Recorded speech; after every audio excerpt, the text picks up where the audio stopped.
Hello, welcome to Raymond Castile's Basement of Horror.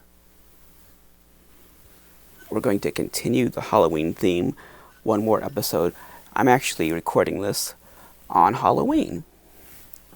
So, I thought we'd show some toys that were released for Halloween many years ago. I'd like to get more Jigglers onto the show, and I know you want to see old Jigglers. And I also want to see old Jigglers. That sounds kind of weird. I want to see old Jigglers. You could take that many strange ways. But I'm talking about toys. I had hoped to do a Ben Cooper Jiggler episode this October, but I really wanted it to include interviews. I didn't want to just say, here's some toys. I wanted it to include interviews with people connected, or at least one person connected to Ben Cooper. If you have a contact with Ben Cooper, the old Ben Cooper company, someone who would be knowledgeable about their toys, their rubber Jigglers, please connect them with me. I would like to talk to them, do an on-camera interview where you see their face, like a Zoom kind of thing, and talk to them about how did that company go from like the vacuum form masks to toys. I think that would be an interesting discussion because everyone talks about the costumes all the time, but no one ever talks about the toys. And, you know, I'm a toy collector. This is basically a toy collecting show, more or less. This is mainly what it is. And I think it's mostly toy collectors watching. So you'd probably like to hear something about the toys they made. Unfortunately, there's just not that many people out there who were with the company who know much about the toys. So I'm putting it out there. If you have a contact with Ben Cooper, the old company, Ben Cooper, someone who worked for the company, someone who ran the company, please connect them with me. If there's someone who would know about the history of the toys, the Ben Cooper toys, the rubber, what they called action figures, we call them, as collectors, we call them Jigglers. So if you have any contacts, please connect me with them. I did talk to someone who was a member of the Ben Cooper family, and this individual could have done an interview about costumes, but they didn't know anything about the Jigglers. They didn't know the history of those toys or how they came to be or what the process was of manufacturing them or marketing them or whatever. That was outside of their experience. And, you know, a few years ago, there was this rash of Ben Cooper PR. They were talking about restarting the company. There was that documentary. There was a book. There were various articles. There was a podcast. There were people making appearances at conventions, and it all just stopped. And I don't know why it stopped. I suspect an individual passing away may have had something to do with it, but I think there was more than that.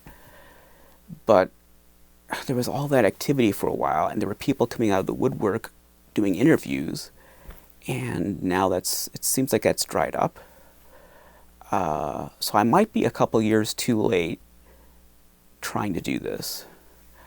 I don't know. So I probably should have tried to get this interview in 2017, which is when this was going on, when all the Ben Cooper publicity was going on. Anyway, this isn't a Ben Cooper episode, but I'm just putting it out there. I'm interested in doing some Ben Cooper content that's more in depth than just me showing toys. But I don't want it angled at the costumes. Everyone does the costumes.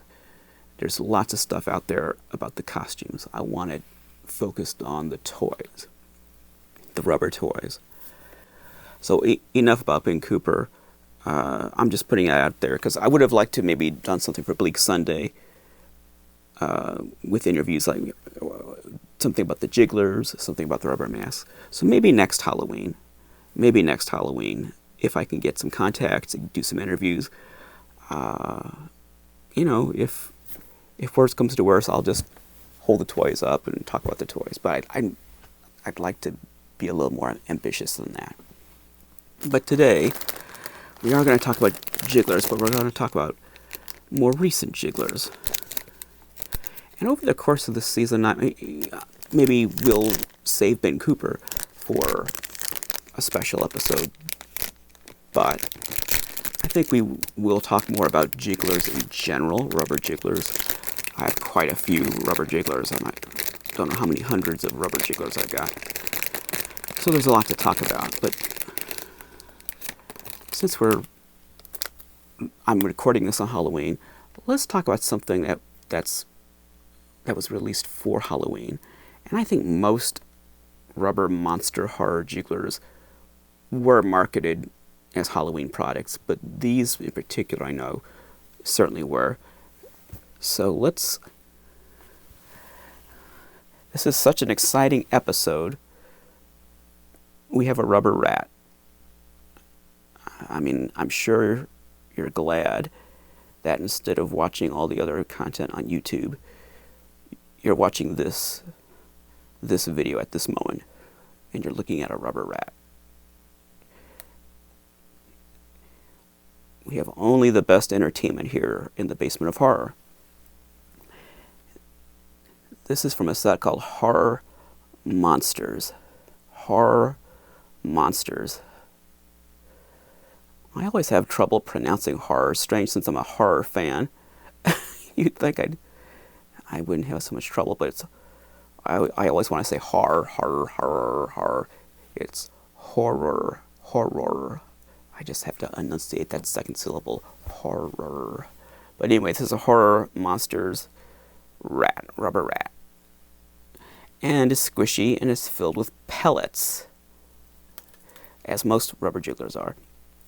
And interestingly, that this tag is covered in plastic.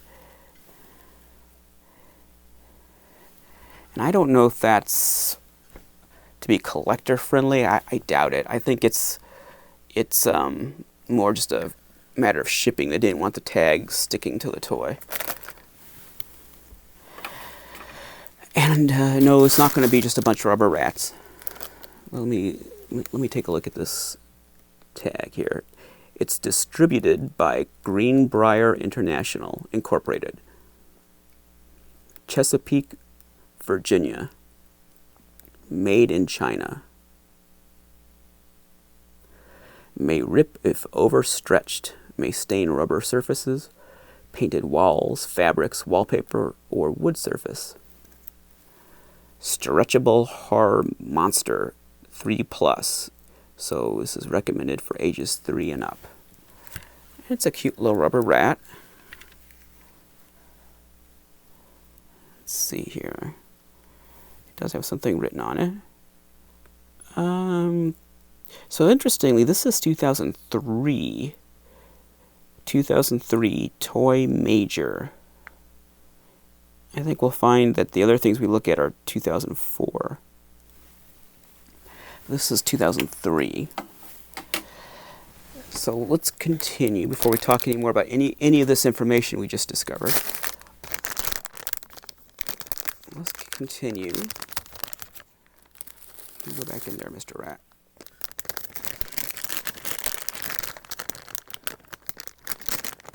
So, all of these are from the same set. Now let's look at something that's more interesting. Here is a mummy.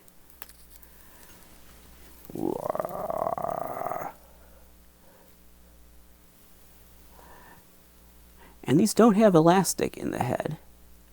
That's another interesting thing. They're really marketed as stretch toys, like Stretch Armstrong. So you'd grab his arms and stretch them. We're not going to do that here.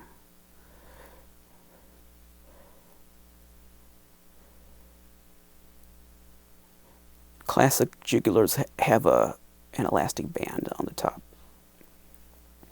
And there's that plastic covered tag. It's almost like a shield that he's carrying on his back. So there's a cute little mummy. This is not licensed, it's not universal.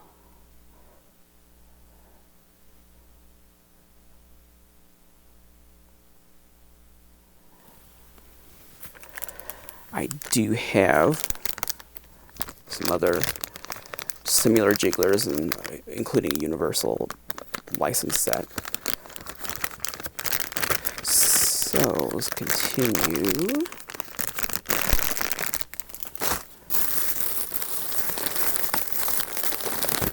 Here's a more generic jiggler. Same set. These are all the same set. Horror monsters. Bleh. It kind of has a super deformed little big head, kind of a giant head, small body. And he has that. I remember for a while that X on the head like that, that was sort of a trendy thing. You saw that on a lot of products. I'm not sure if there was something particular that started that, but you saw that X on the head on a lot of things.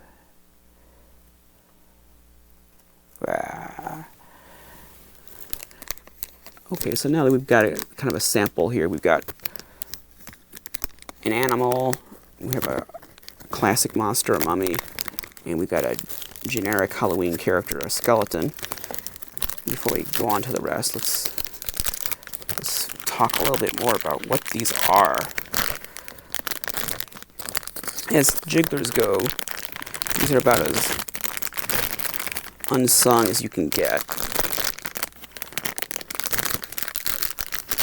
We'll work on that more later. This is about as bottom of the barrel as it gets.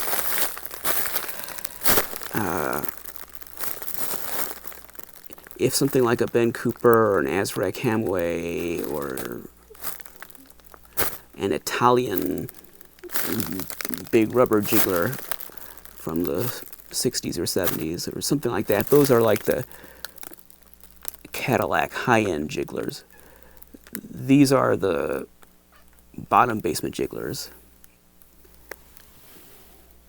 Here's Billy. Billy, come on up here. You can come up here. It's okay. Maybe he'll come up here. So these are like the bottom basement jigglers. We're in the bottom basement right now. These are bottom of the barrel. Dollar store, literally dollar store type jigglers from not that long ago. So Toy Major, the company that made them, Toy Major, is a Hong Kong based manufacturer, and they make all kinds of weird, just you name it, they just spit toys out, all kinds of different toys, and they wholesale them to distributors, other companies and store chains who put their name on it and sell it. And these particular, so Greenbrier is a company in Virginia that owns the Dollar Tree store chain. So if you see Greenbrier on a toy, it's probably a Dollar Tree toy. It's something that was sold at Dollar Tree. And the series of the figural monsters, like the humanoid monsters, that's definitely a 2004 set of toys. And even though the animals were marketed with them, they say 2003, but they were in the same assortment with when I say figural, I mean like the head, arms, the legs, a humanoid kind of character. They were definitely in the same set. And I thought I had the counter display box that these came in, but I guess I don't. I couldn't find it.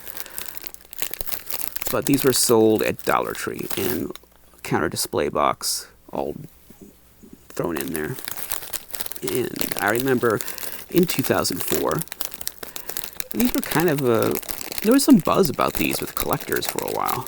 Collectors really liked these. And they were going from Dollar Tree store to Dollar Tree store trying to find all of them. There were a few that were harder to find, like the witch, I remember, was hard to find. The skeleton was hard to find. I've got 2 of all of them except the witch and the skeleton. I think I know I've only got 1 each of those, but I've got 2 of most of the others. So here's a werewolf. Not a wolf man. A werewolf.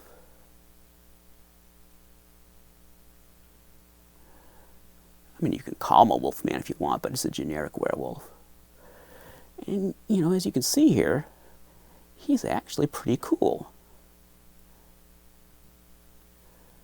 It's actually a neat toy that, especially his stance. It kind of reminds me of the prisoner jigglers, like kooky, spooky, kooky, whatever they're called. The legs on him kind of remind me of that.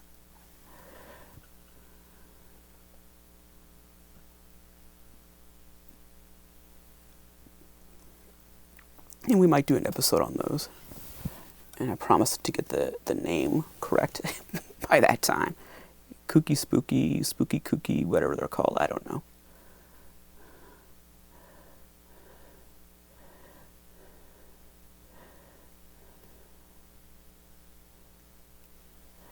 So he's pretty neat. I like this werewolf. And it's an original kind of a werewolf with a wolf head. It's not a universal inspired werewolf.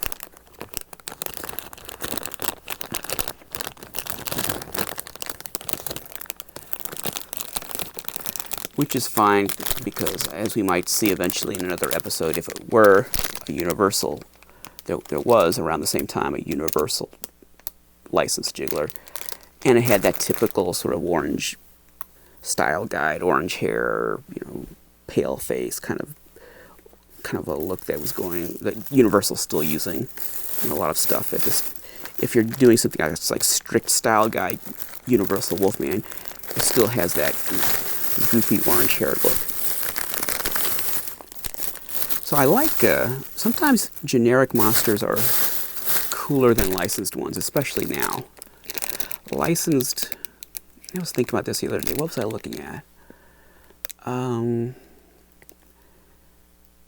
I guess it was Ben Cooper. Oh, I think maybe I was looking at Dr. Durant's video where he did a video showing Ben Cooper. He's done it more than one, Ben Cooper costume. It was a video showing Ben Cooper costumes, and I was looking at the designs of the Frankensteins and stuff, and thinking, and I think he made this point in the video, that you just don't get any imagination in licensed products anymore, licensed monster products. That Universal and all companies are the same. They don't allow any imagination. They don't allow interpretation. They don't allow fun. You have to stamp the fun out. So, especially now, generic monsters can be more fun than licensed ones. And even, in the past, it was also the case. So here's not a monster. This is a tarantula. It's a rubber tarantula, otherwise I would not have it in my hand. My niece has a pet tarantula. No, thank you. No way, Jose. I'm not getting into that. But this is a rubber one. See, why have a real one when you can just have this rubber one? Oh, look at this.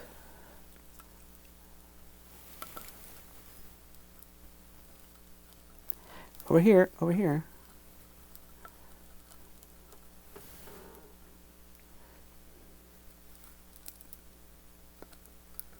You can come up here. You scared to come up here? There's Billy. Finally, we got you on the show. But you can't eat this tarantula. You cannot eat this. Let's put this back before he tries to eat it. And if you ever go to my niece's house, which I don't foresee that happening, but if you did, you cannot eat her tarantula. And she best not bring it here. I mean, that would be a more likely scenario, I think. But no, tarantulas are not allowed in this house. I'm sorry.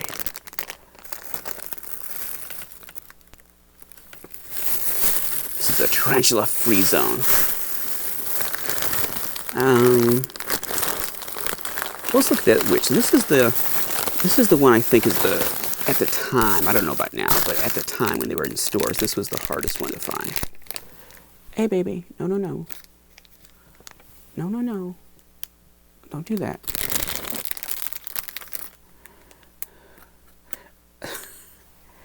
So here's this witch.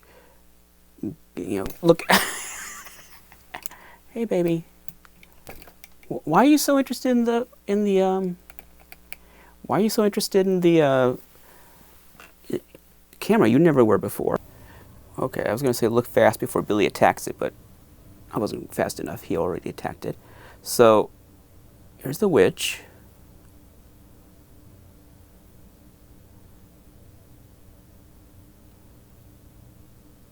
And at the time, when these were new, she was the hardest one to find. She looks like she's on a broom, but she's not. I think we're going to have issues with Billy. So you've been gone all season, now you're here, and you're attacking the camera. Oh, there he goes.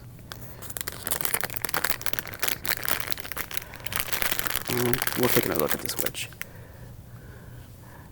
Okay, so here's the witch. We'll take one more look. She looks like she's on a broom, but I don't think there's a... I mean, maybe when I look at the footage later, I'll see it, but I don't, to the naked eye, I don't see a broom in the sculpt.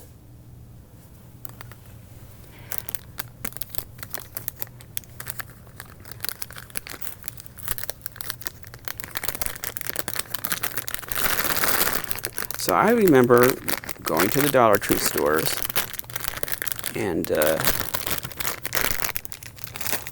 looking for these figures. And Dollar Tree, for a while, every Halloween would have a surprise. There'd be some kind of a cool monster toy that, in fact, that it was a dollar store toy made it seem cooler. It made it seem like the rack toys of our youth. So I call the X1X stuff. Those were at Dollar Tree one year, and I think we'll take a look at X1X later. So this Dracula has the tag has a bag instead of a plastic covering. There's like a bag over it. So here's Dracula again, a generic Dracula, but a pretty cool Dracula.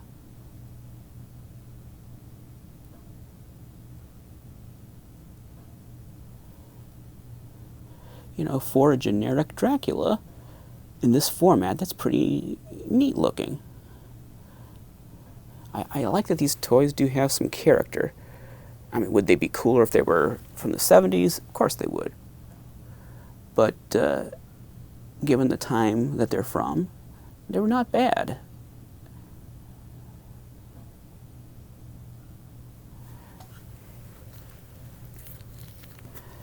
They have a neat look. And you know, this Dracula has a kind of Asian look. Look at his face. If you've seen some Japanese or Hong Kong vampire movies, you might have seen a character that looked like that. So I'm wondering if there might have been some inspiration from Asian vampire films. Obviously, everything else is Count Dracula. Widow's Peak is Count Dracula, but he does have a sort of vaguely Asian look. And I don't know if these toys were made first by Toy Major in Hong Kong, and then offered for sale, and Greenbrier bought them and said, "Okay, yeah, we'll take them, we'll distribute them." Or if Greenbrier ordered them, contacted Toy Major and said, "We want a set of monster rubber pellet-filled monsters." I'm not sure how that worked. Did anyone besides Dollar Tree sell these? Probably not in the United States, but maybe in other countries. I mean, the tags say Greenbrier, so these are, of course, these are Dollar Tree toys. I've never seen one that had a tag that had a different style tag. So I don't know if it's possible that some other company might have, some other store chain in the U.S. might have sold these, but I doubt it. I think they were exclusive to Dollar Tree. So there's Frankenstein. Now you can see here, he's pretty cute.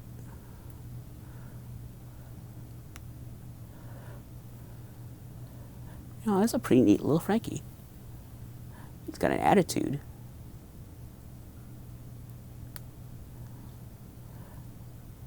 His jacket looks a little like the Dracula, the way they painted the lapels.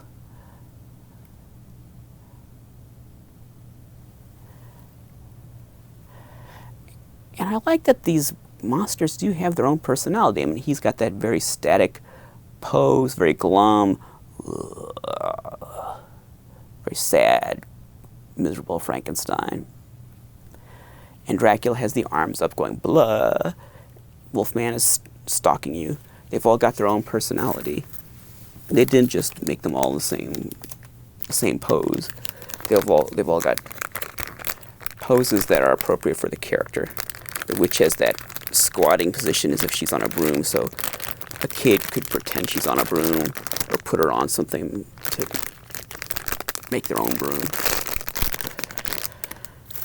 So these are cool little toys, and they were out for Halloween 2004. And even though that Rat's at 2003, the other characters should say 2004 on them, because I looked at this earlier. Let me just take a look here. Let's get the Wolfman werewolf back out.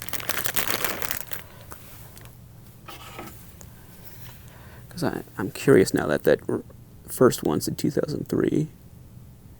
Now I'm kind of curious to see if there's any difference.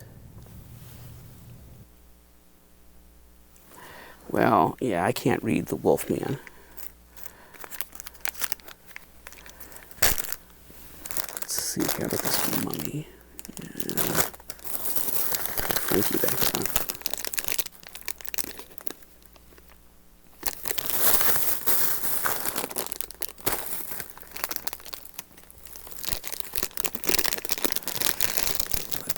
Let's take another look at the witch. See if we can see her here. Okay, the witch says 2004.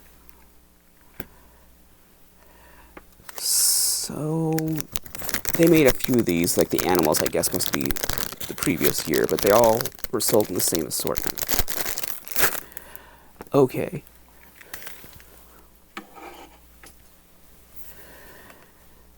So I don't have a whole lot to say about these, except they're cute.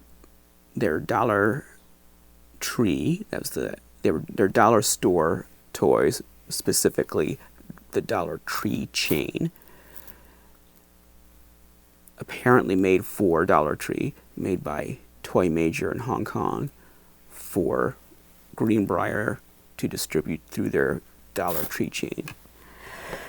And roughly around that same era, you had Imperial making very similar Jigglers. They came out first. They made a generic set of monsters, which at some point we'll see here, that had the usual characters: a vampire, a werewolf, a witch, all that same kind of stuff. And then they made a licensed Universal set, which had style guide type depictions of the monsters. And I don't think they were the same year. I think that the generic ones came first, and then the next year the licensed ones came out. And I've got both those sets, and those are filled with pellets, just like these. So jigglers today, modern jigglers, always are filled with pellets.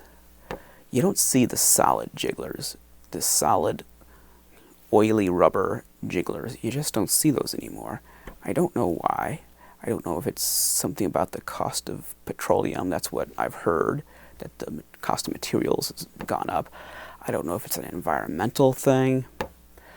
I'm not sure what the problem is. But now all the jigglers you see are these stretchy, hollow versions with all these little pellets inside. And if you puncture these things, the pellets all leak out. And I don't know what happens when these kinds of jigglers get old. Do they break down? Are they going to form cracks? I don't know. And then when that happens, do you end up with little pellets everywhere and flat, flaccid former jigglers? I guess we'll find out down the road if these are going to hold up or not. And I didn't see anything this year for Halloween that was really cool. Like I said, Dollar Tree used to always have something cool for Halloween, or Walmart or Target. Now, Target really went whole hog for a while, where they were like a destination for Halloween. They always had really neat toys and strange stuff. And then they stopped. At least the past couple of years, I don't think their Halloween offerings have been very good. Certainly not this year. This year, it was a wasteland this year.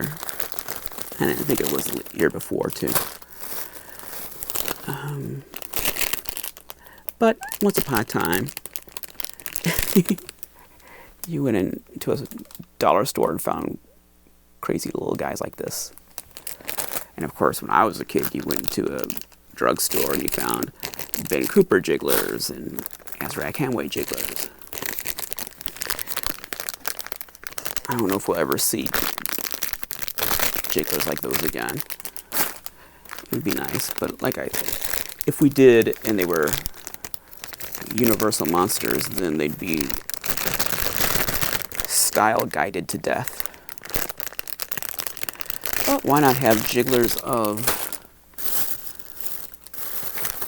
like Freddy Krueger or Michael Myers or Jason or something like that?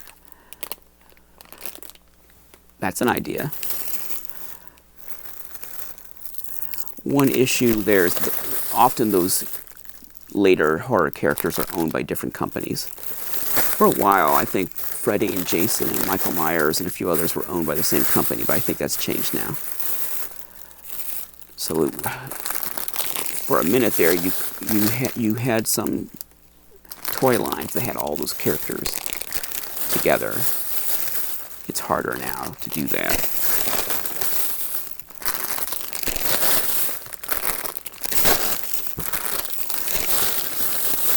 This is like one of my older episodes where I spend half the episode dealing with bags.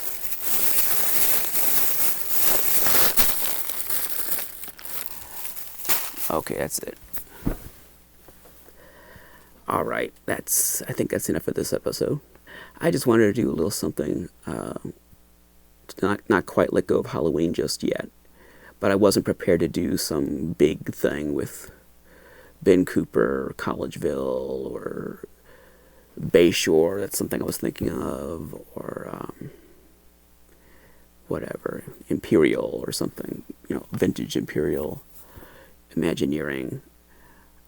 I'll save those for next year or whenever. I just wanted to do something quick and simple. It turned out not to be quite as quick and simple as I thought it would be, because we had a visit from Billy, and he decided that he hated the camera for some reason. He started attacking the camera. Well, but at least we saw him. That was nice. And even though it caused some technical difficulties, it was kind of cute seeing him attacking the camera, swatting at the camera, chewing on the camera. He's right over there. I hope you had a good Halloween. I didn't have a whole lot of trick-or-treaters. I think I had a few more than last year, but not many. I think the tradition of trick-or-treating, it depends where you are. If you're in a young neighborhood with lots of young families with kids, then I'm sure you've got a lot of trick-or-treaters. I have friends who say, oh, we've got 200 trick-or-treaters on Halloween night. I wish I had that. I don't have, I'm lucky if I have a dozen or 20 kids show up. It used to be a lot more of it, obviously, but the neighborhood's gotten old. Not a lot of young kids, not a lot of young families. I did go to something on Main Street where I live. We have a very nice Main Street that's like a historic district with buildings from the 1800s. And it looks very nice. It's a tourist destination, and they do a thing where they deck it all out, Halloween decor, and they have costumed characters, and they have pumpkins with lights glowing, and as the sun sets, the whole street is all lit up with pumpkins and stuff, and it's cool. And there you have hundreds of kids, maybe thousands. I mean, it's a big crowd of families, parents with their kids all dressed up, and they're going up and down the street, and all the stores are giving out candy, and the kids, it's just fun for the kids. They interact with the costume characters. They got like witches and vampires and things. Nothing too scary, but more traditional kind of characters. And they make a big thing of it. And so I went to that twice. I think they did it like 2 or 3 consecutive weekends. And I went there, even though I don't have kids. I just kind of wandered around because I just wanted to feel Halloween. I wanted to feel like it was Halloween, which is kind of hard when you don't have kids. It's hard to really feel the holiday. And I think it's the case with a lot of holidays. Christmas, you name it, just a lot of holidays. You really experience the holiday through your kids.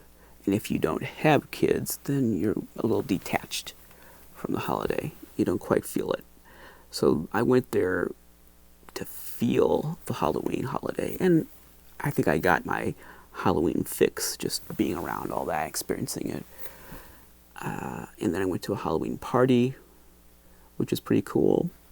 You know, lots of well-attended. It was an adult party. A lot of people dressed up. I didn't dress up, but most other people were, and that was nice. So, you know, I got my Halloween experience in that way. And I did pass out candy tonight, but it just wasn't that many kids. So this is like my final Halloween activity for the season. And next time you see this basement corner, I imagine these won't be here. I don't know what will be here. I always, on the show, take a little break after October, just to sort of decompress, because there's the giveaway and Bleak Sunday and trying to come up with the Halloween stuff. And it gets a little, trying to turn on a dime for the very next week and do something else is a little difficult. So it might be a week or so before I record another episode. So if there's not another episode next weekend, please don't be upset. We'll get more episodes very soon. But for now, I hope you had a great holiday, a great Halloween season.